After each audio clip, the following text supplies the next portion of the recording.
Hi everyone and welcome back. So we're chugging along right now in the class and we're actually about a quarter of the way through our journey together. We're starting to think about that report 3. And this is a very important one because we're talking about maintenance elements and testing and everything that's important to the client to make sure all this is working. We have our route and now we're working on a tree branch as you see my visualization here. So let's think about this and talk a little bit about the report focuses. There's kind of 5 phases that you have to have in there. The acceptance and deployment of the product, how you conduct user training. Don't assume, by the way, that users can train themselves.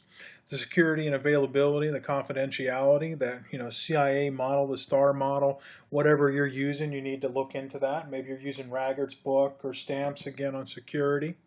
The evaluation of the system, how you plan to measure everything, and of course the maintenance, and the less sexy of all things and the less things that everybody likes to do, but it is what it is.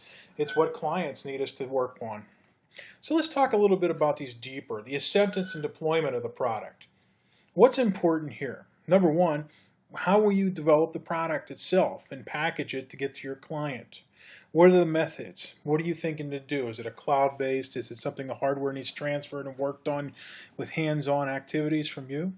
How will you actually implement the product once you get it there? Are you going to go to the site with the stakeholders? Are you going to be able to do virtual meetings? Are you going to be able to talk it through so that they can actually start the product themselves, get it moving?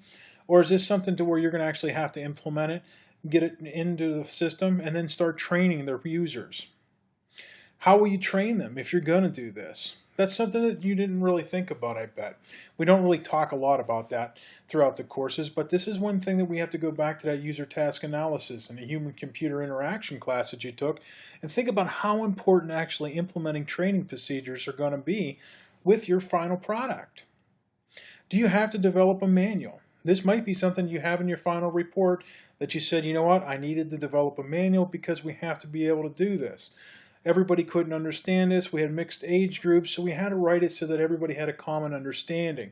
And we found the best way is to make a series of training videos, post them on YouTube.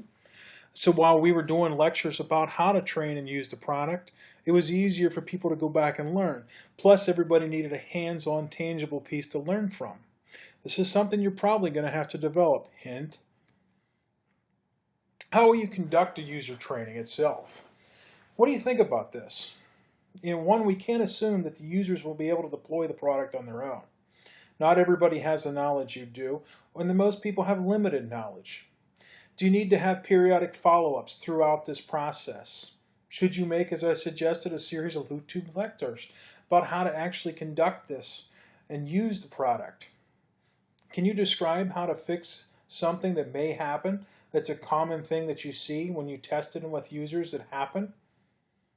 Should you create more lecture series for additional hardware that might be needed, or implementing new software, or building on the product yourself so that somebody else picking up where you left off knows exactly what to do? This is one failing place that I found on other teams, that they fail to have something left behind so others can take it on.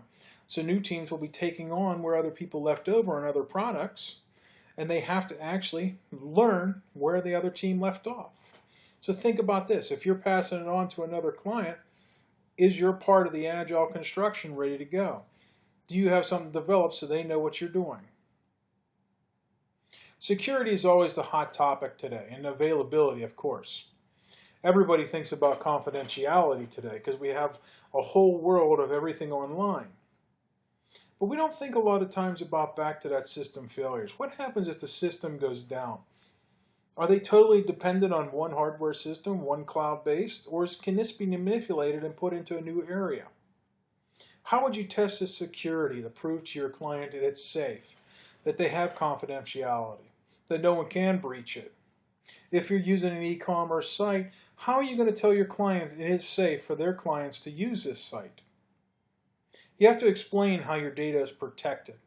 And when you're doing that, go back to your books. Explain how Raggart and Stamp and some of these other information science specialists who talk about information security and management as a hot topic, about how they actually utilize different plans themselves. Maybe use the STAR model, the CIA model. You talk about repudiancy. What are you going to do to help your client understand this? And make sure you cite your sources when you're explaining it to them and I. What is a suggested plan for business continuity? This is a lot of times left out. Many young students forget this. What happens if something simple happens, like the power goes out in their business? Is it automatically back up? Do you have a fail-safe? Is the data actually doubled up so that there's 2 copies of it? Or should you suggest that they make copies, and when should they make copies?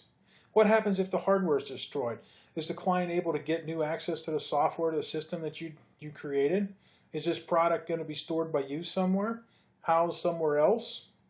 These are questions you'll have to answer. And of course, evaluation of the system. Each project is different. Every one that you do will be different. We can't assume the same things will happen, and they will also be used as success factors. Just because one milestone was used as a success factor doesn't mean it's going to work for this project. So you'll have to determine what is the success factors. Talk to your clients and your stakeholders. What do they see as a success factor? That will help you to be able to create a system of measuring your success. Maybe it's a weekly report from them that's meeting their goals and their timeline. Maybe you assess every milestone with your team to make sure it's on track and with me. When should you ask stakeholders if there is a problem? How should you engage them? These are all questions that you should think about and be putting into this plan. Maintenance of systems, I said, is usually not one of the things we love to talk about. Do you need to meet with your clients about continuing this idea? Telling them what your idea for a plan would be, creating a plan for them. They might not know anything about this software or this product you're creating. You may have to work to help them get training. You may have to develop a manual for them. You might also think about how they can expand a system and give them ideas to further your adventure, your journey.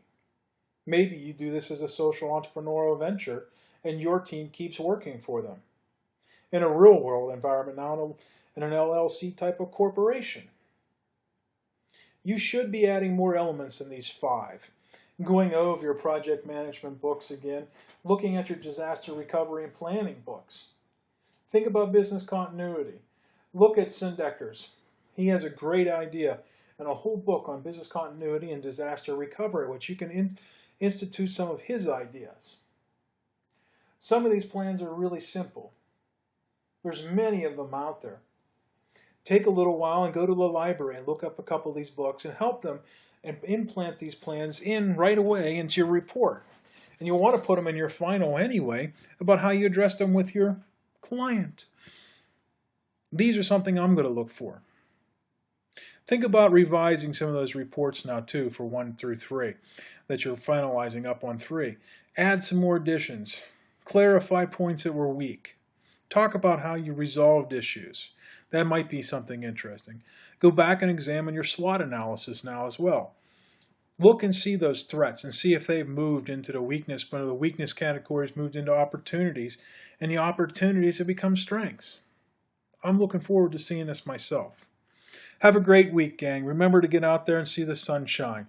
Go for a bike ride, walk a dog. Take 5 minutes and pick up trash around the campus. It'll make you feel great. Rely on each other. Communicate. Help each other. Be your own mentors. Make me proud. You guys are a success. Remember that. You are a success. Have a great week, everyone.